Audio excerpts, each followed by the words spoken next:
Welcome back to Steel City Sports, where we're going to be predicting every game in NFL Week 6. So, like I said in my short, if you saw that for my prediction for last night's Thursday Night Football game, do apologize for not getting this out earlier in the week. I had some stuff going on this week that it was just not possible to get a video made. So do apologize for that, but I am going to give you all my predictions for the Sunday slate and Monday Night Football.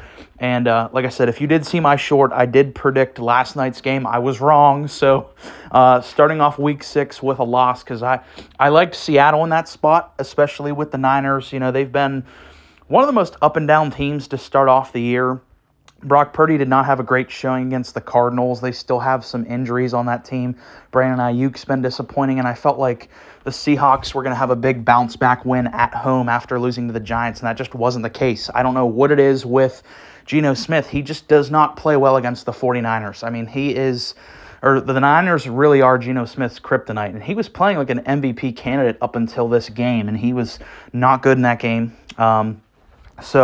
I started off week 6 great with a loss. But going into week 6, my record on the season is 48-37. Not that great, only 11 games above. I'd like to be doing a lot better than that. I had my worst week last week in week 5, by far, of the season.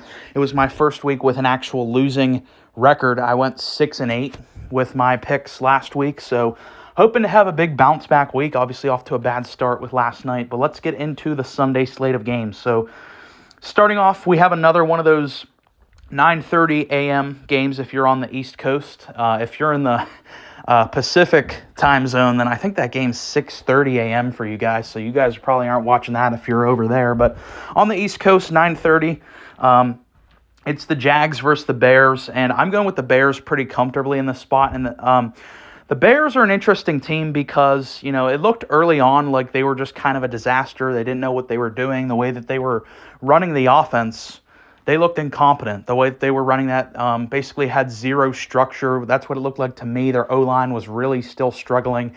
And it looked like they were just kind of throwing Caleb out there. And they were like, Caleb, just be our savior. Go work your magic like you did at USC. You could argue Caleb Williams at USC was like one of the best hero ball players of all time. If you go look at his games from his Heisman year, that's really what Caleb did. So I feel like the Bears were trying to use Caleb in that capacity, and that's just not a great recipe in the NFL, especially with a rookie who's trying to learn the game. So that's why I think Caleb really struggled early on. There wasn't a whole lot of structure in the offense, but you have to give Caleb Williams a ton of credit. He has gotten better basically in every game of this season, and I think the biggest component for that, it's a pretty obvious thing to see why the offense and Caleb are looking better. It's the emergence of the run game. Through the first 4 games of the season, DeAndre Swift was an absolute no-show. He did absolutely nothing. He looked like one of the worst signings of the entire offseason. He was legitimately, you could argue, the worst running back in the NFL through 4 weeks. However, week 5, he had a monster game with 2 touchdowns. He caught 7 passes. He was thrown 7 passes. He caught all 7 of them. So integrating him into the pass game, him starting to come along. And then last week, he had another good game as well. So DeAndre Swift is really the X factor for the Bears offense, because there's a reason why Caleb and the Bears offense was struggling those first 4 weeks. And then now that DeAndre Swift has kind of taken his head out of his ass, the offense looks a lot better. So that is really the X factor here for the Bears, is DeAndre Swift has to continue being productive, and I think he's going to be able to do that against a god-awful Jags defense. This is arguably the worst defense in the NFL right now. The Jaguars, they just get absolutely zero production from their defense. Just a terrible unit. So I think the Bears, they should win this one pretty comfortably. The Jags are just not a very good team. They're 1-4 for a reason. Trevor Lawrence not playing very well. And when you look at the flip side, we just talked about the Bears offense versus the Jags defense. Let's look at the flip side of that, the Jags offense versus the Bears defense. I love that matchup for the Bears defense.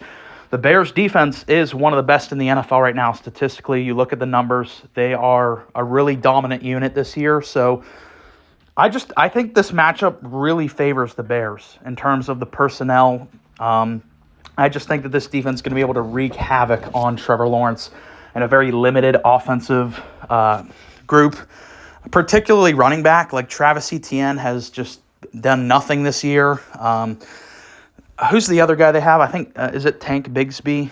I think's his name, is the other guy. They're starting to look more towards him now because Etienne's been such a disappointment. I just think the Jags are a mess, and there's a good chance that if they lose this game, drop to 1-5, we could see Doug Peterson being the second coach this season fired. I think that's kind of inevitable at this point because they've already just dug themselves so far in a hole. Being 1-4, I don't see a likely scenario where Doug Peterson is keeping his job past this season. I don't see that because I don't think they're going to win a lot of football games. Give me the Bears in that one. Next up, we have an NFC South matchup between the Buccaneers and the Saints. So if you listen to me the whole season, you know that I was never a fan of the Saints. I was one of the few people out there that was actually like pushing back on them when everyone wanted to anoint them as this great offense and like the best team in the NFC. I was the one voice of reason. So trust me when I say the Saints, I don't believe in them. And now it's even worse because Derek Carr isn't playing. It's not like I was even that big on Derek Carr, but at least he could like run the offense. We don't know what the fuck we're getting with Spencer Rattler. He's a 5th-round rookie in his first NFL game. This could be an absolute disaster for the Saints. And it's not like the Bucs have really been that impressive on defense, plus they have a ton of injuries on defense, but it's a 5th-round rookie quarterback in a system that I don't think is very trustworthy. I know it was the exciting thing early on in the year, but at the end of the day, it really comes down to Dennis Allen's the head coach and Spencer Rattler's the quarterback. Like, it's not rocket science here, guys. And Baker Mayfield has been playing incredible. Outside of the Denver game, Baker Mayfield has been an MVP candidate this year. So I'm rolling with the Bucs in this one pretty comfortably. Next, we have Cards at Packers.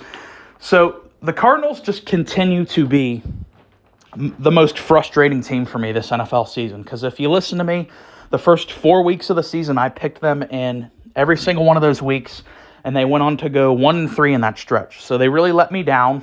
And then week 5, I was like, you know what? I've had it. They're playing their division rival, the Niners. The Niners have owned them for years now. I'm rolling with the Niners in that one. What happened? The Cardinals won that game. So I can't win with the Cardinals. Like, I don't know what to do. To me, they're so wildly inconsistent. You don't know what you're getting on a game-to-game basis from Arizona. Because any given game, Kyler Murray can just show you why he was a number 1 overall pick and just go insane, run around, make plays, throwing bombs to Marvin Harrison Jr. And then you'll get games where it's very rough. It's brutal. His playmaking isn't working. So the Cardinals just, to me, remain one of the most frustrating teams in the NFL because you do get glimpses in certain spots where the team looks like a playoff team. They're just not able to consistently do that on a week-in, week-out basis. And even though I think the Packers right now, even though they beat the Rams, I do have some concerns with the Packers right now. I'm going to roll with the Packers. They're a better team on paper. They're at home. But like I said, the Packers are a little weird right now with Jordan Love because you paid Jordan Love so much, and 2 out of the 3 games Jordan Love has played this season, he's looked really bad. So I just don't know. I don't know. I'm not saying like Jordan Love's bad or anything, or I'm out on Jordan Love. It's weird the fact that whenever you put Malik Willis in there, you went 2-0, and you're 1-2 with Jordan Love, you're $200+ million quarterback. So I need to see Jordan Love really step it up. I think he can do that against a terrible Cardinals defense. He should be able to do that. This would just be a really tough spot for me to pick Arizona. You know, with my problems with their inconsistency, going to Lambeau is one of the toughest, home fields to play against. So I'm going with Green Bay in this spot. I don't love the pick, but it's the Packers at home. Next, we have Colts at Titans. I'm rolling with the Colts here. I mean, they did lose to the Jags last week in a shootout, so that's not great for them. But as long as Joe Flacco's their quarterback, I have a lot more confidence in the Colts. Not that I'm out on Anthony Richardson. People forget this. Anthony Richardson is still super young. I think he's only like 22 years old, maybe even younger than that. So it's okay that Anthony Richardson's not ready to be like a day 1 starter. He showed us the early glimpses early on in his rookie year, those like 3.5 games to start off.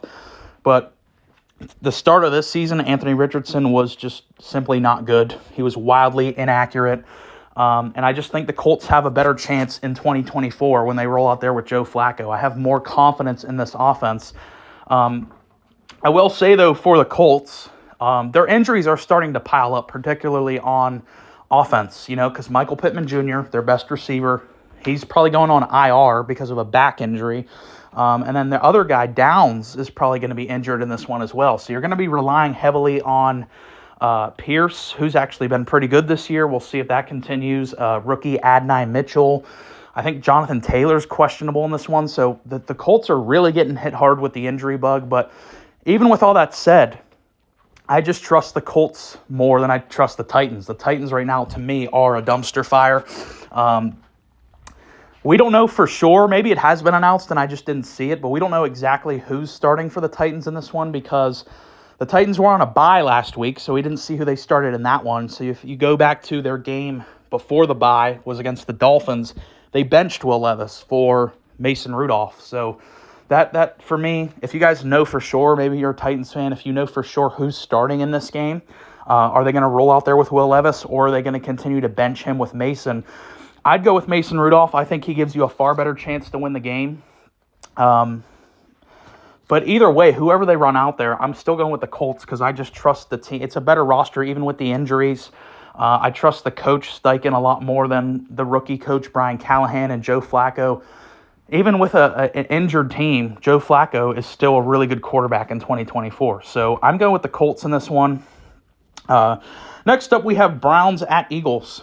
And I had to write down the spread for this one. Now, like I said when I first started this series, I don't really take too much with the spreads because this is not betting advice. I do not recommend you to follow this as betting advice or anything. That's why I don't look at spreads on these videos. But I had to write this spread down because I don't know if this is the largest spread we've seen of the season thus far, but it's got to be up there. The Eagles are favored by 9.5 points. That's fucking crazy to me. Like, with how I get it, the Browns are a tire fire right now. They're an absolute dumpster fire. If you watched my controversy countdown video, the Cleveland Browns were number one on that video for good reason. But 9.5 for the Eagles. It's not like the Eagles have been that impressive this year. Like, I get it. They're still, to me, on paper, one of the best rosters in the NFL. But I don't think the Eagles have been playing that good, particularly Jalen Hurts. I've been paying close attention to Jalen Hurts. I have him in fantasy, so I know firsthand that Jalen Hurts has not been playing that good this season. He's been really struggling. So it's kind of surprising to me that they're this big of favorites. Whenever you look at Cleveland's defense, there's still a lot of good stuff about Cleveland. I know Deshaun outweighs that so much. I know Philly definitely should be favored in this matchup. Just 9.5 is a lot. But I'm still taking the Eagles here. The big silver lining for the Eagles here is you could say, well, the reason why Jalen Hurts hasn't looked so good over the past couple weeks is his receivers have been gone. Well, guess what? They're going to be back in this one. A.J. Brown and Devonta Smith are going to be playing in this game finally. After the last couple of weeks, they've both been gone. They're both back in this one. So maybe that's why the spread is so big because the bookies are just expecting an eruption of points from the Eagles now that Jalen's going to have his receivers back. And I hope, like I said, I got him in fantasy. I really hope. I don't see me picking the Browns winning a game anytime soon. Just with any time you roll out there with Deshaun Watson at quarterback, I cannot take your team seriously. So I'm taking the Eagles in this spot. They're at home. They got their receivers back. They should crush them. Next is Texans at Patriots. We don't have to spend a whole lot of time on this one. This is a Super Bowl contender versus a bottom 5 team in the NFL right now. So this should be an easy one. This should be an absolute domination by the Texans. It should be a bloodbath.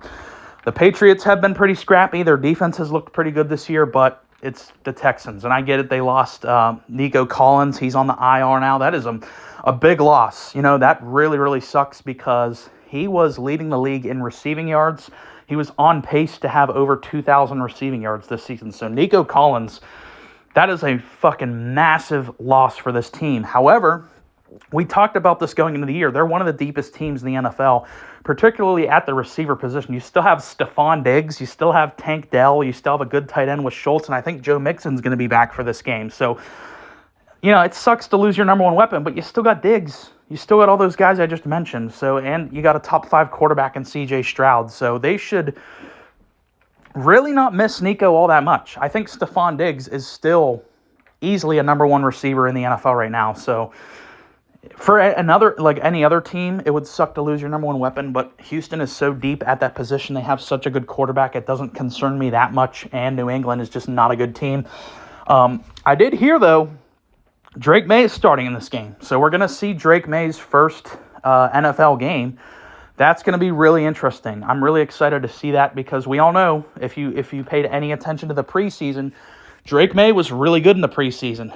Now, I don't want to take away too much from preseason, but maybe their offense will have somewhat of a pulse with Drake May. I am kind of excited to see what he does in this game, but I'm still rolling with Houston. Next up, we have Commanders at Ravens. This is a huge matchup between I think you can really argue Jayden Daniels is the favorite for MVP right now with how good he's played. He has, the Commanders historically over the past decade have been one of the laughing stocks of the NFL. Yet he has them at, 4-1 or 5-1, something like that. So, yeah, 4-1. So, right now, I don't know how you can argue against Jayden Daniels not being MVP with leading that team with that record and being one of the most efficient quarterbacks in the NFL right now. He's been electrifying. Jayden Daniels is the absolute real deal right now, and it's kind of interesting because Jayden Daniels has drawn a lot of comparisons to Lamar Jackson in his play style because he does scramble a lot. He does use his legs to get out and make a lot. I do think people might think this is crazy, but if the film tells you this, I think Jayden Daniels just has a pure better arm than Lamar Jackson. But Lamar is probably the best athlete in the entire league. So Lamar obviously is the better quarterback right now, but Jayden Daniels has all the tools to be an MVP quarterback in the National Football League, and he might just do that his rookie year. So this is a sweet matchup, and there's a couple games in this slate that I think could have been the Sunday night game. This definitely could have been the Sunday night game because the Sunday night game we got this week is trash. It's Bengals and Giants. That's absolutely just ugh. I don't want to watch that. But this should have been the Sunday night game, in my opinion. But yeah, I'm rolling with the Ravens just for the fact they're at home. I trust their overall roster a lot more, particularly defense, and that's a big area of concern for the Commanders. That's why I still am not fully sold on Washington as a playoff team just yet, because I got to see their defense tested by, a dominant team. Because, Cincinnati hung a lot of points on them. Oh, my God. Sorry, the cats are going insane. But, yeah, what was I talking about? The Commanders' defense just really does scare me, particularly in this matchup with Derrick Henry, the NFL's leading rusher. I think is going to be able to just run down the throat of the Commanders. And overall, Washington, they've had some good wins here and there, but most of them are, like the Bengals, the Browns, the Giants. If they beat the Ravens this week, then we have to have a real conversation in terms of them being maybe even it feels weird to say, but a Super Bowl contender. If they beat Baltimore in Baltimore, they're in the Super Bowl window. They have to be, and Jayden is looking like he's that good. So this is a huge game, for me. I don't get why this wasn't the Sunday night game. I know they make the schedule before the year. No one knew Jayden was going to be this good, but how the fuck did they think Bengals and Giants before the year started was going to be a great Sunday night matchup? I don't get that. But next, so yeah, like I said, I'm taking Ravens in that one. That's a big game. Next, we have Chargers at Broncos. You guys know, if you listen to me, I'm not a big believer in the Broncos. I know that they have a winning record right now. That doesn't really do anything for me. I still, down the stretch, do not believe in the Broncos in Bo Nix whatsoever. Give me the Chargers in this one. Next, we have Steelers at Raiders. So I'm a Steelers fan, and I don't even want to watch this game. This is going to be just not a fun game to watch. I think it's going to be low scoring, your typical Steelers-type game where it's just not a lot going on offensively for both sides. But I think we'll squeak it out by maybe a 3-win or a 6-win, something like that. I am going with my Steelers. This kind of feels like a must-win after back-to-back losses to the Colts and the Cowboys. You know, the big strong suit of our team the first 3 weeks, why we were undefeated through 3 weeks, was the defense. The defense has not looked anywhere near as dominant the last 2 weeks, particularly against the Colts. They got carved apart by Joe Flacco. They looked a little better against Dallas, but still not that great. The offense was really bad against Dallas. Dallas gifted the Steelers a turnover. Like, Dak threw a god-awful interception. They just weren't able to capitalize on that. So this is a must-win. You know, if the Steelers lose to the Raiders, yikes. I mean, it might be time to hit the panic button if they lose to the Raiders. We will see. But this feels to me like a must-win for the Steelers. I'm rolling with them, of course. Next, we have Falcons at Panthers. Don't need to spend a whole lot of time on this one. The Falcons should absolutely eviscerate the Panthers. I mean, the Falcons, look at what they showcased last Thursday night against Tampa. That when that offense is humming, it's one of the best offenses in the NFL. And Kirk Cousins, I'll give him a lot of credit for really spreading the ball around, because it's not like he's just targeting Drake London over and over. Like, he's the number one guy. I got to get him his catches. No, he's really just throwing to the open guy. Like, I really give Kirk a lot of credit for that, how they're running this offense. It's very efficient. They're using basically everyone. Drake London, Darnell Mooney, even that, I can't remember his name, but the dude who had the walk-off touchdown in overtime. Kyle Pitts even had a pretty good game against Tampa. So Atlanta, their offense is humming right now. I just trust them a lot more than Andy Dalton and the Panthers. Give me Atlanta. Not that surprising that I took them. Next up, we have Lions at Cowboys. So this should have been the Sunday night game. You know, if we're talking about before the season started, they didn't know the Commanders were going to be that good, so they didn't think Commanders and Ravens would be worth putting on Sunday night.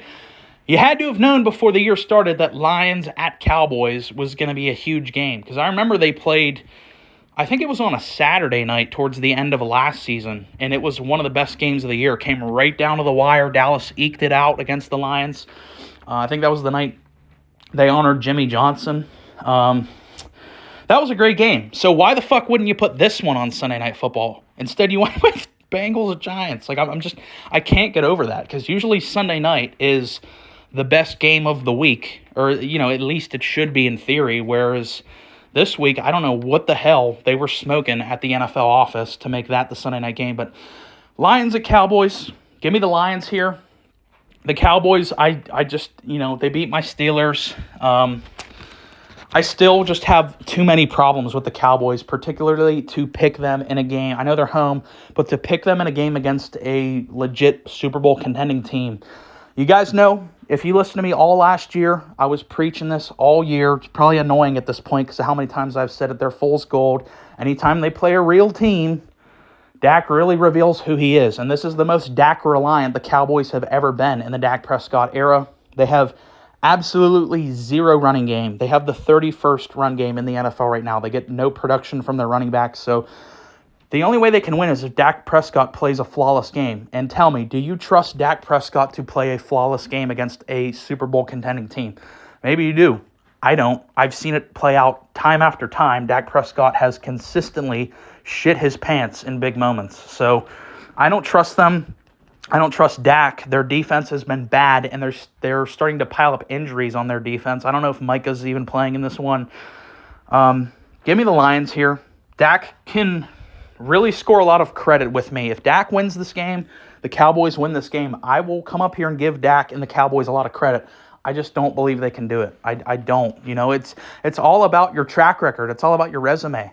And you look at the Cowboys' resume, they can't beat teams that like the Lions that are good. So give me the Lions. Get the revenge for last year when they choked away that win because Dan Campbell kept wanting to go for it even after the flag. If you guys remember that game from last year in the regular season. But give me the Lions. Next we have Bengals at Giants. So I already alluded to it like a million times in this video. This is the Sunday night game, Bengals at Giants. Why? Why is this the game? This is just not a good game. It's simply not a good game. You have two bad teams. You know, like the Bengals have arguably one of the worst defenses in the NFL, even though Burrow and Jamar are putting up numbers, but they're 1-4. And then the Giants are just, I don't believe the Giants at all. People think Daniel Jones is like resurrected his career or whatever because he had a good game without Malik Nabers. I don't buy any of it. I guess I'll go with the Bengals here just because I trust Burrow more than Daniel Jones, but it's going to be not a good watch, in my opinion. Then we have the Monday night game, Bills at Jets.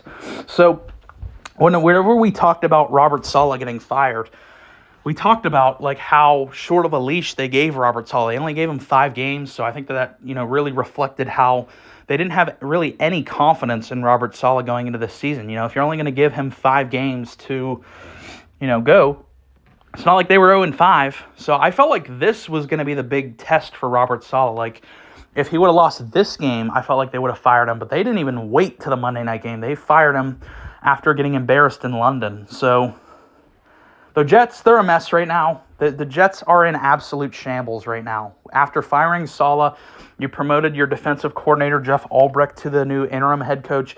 That fixes absolutely fucking nothing about the team because the defense is not the problem. The offense has been the problem. That's what I tried to tell you guys the whole offseason. I was screaming, ranting, and raving about the Jets offense and how everyone was overlooking the problems with the Jets offense.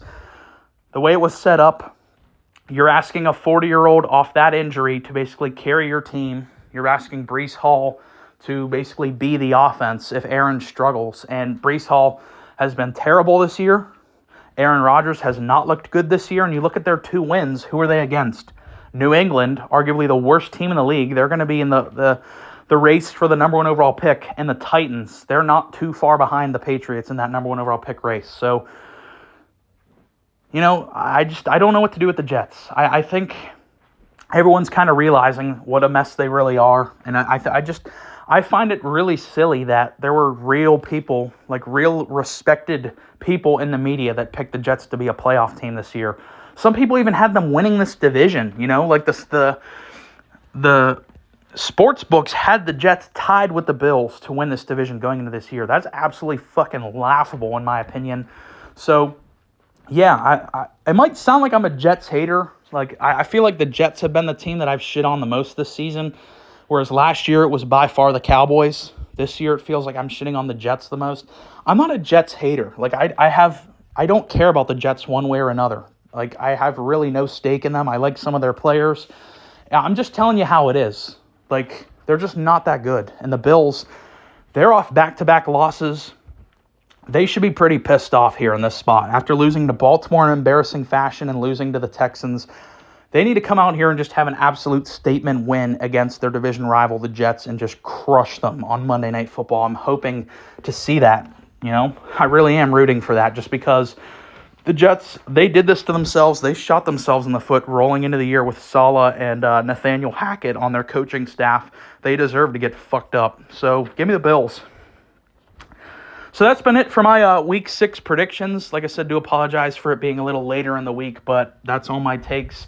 Let me know some of your favorite picks for the week. Are you going to be betting on any of these games? Definitely let me know down in the comments. So if you made it this far, really appreciate you watching the video. Go ahead and leave a comment and subscribe.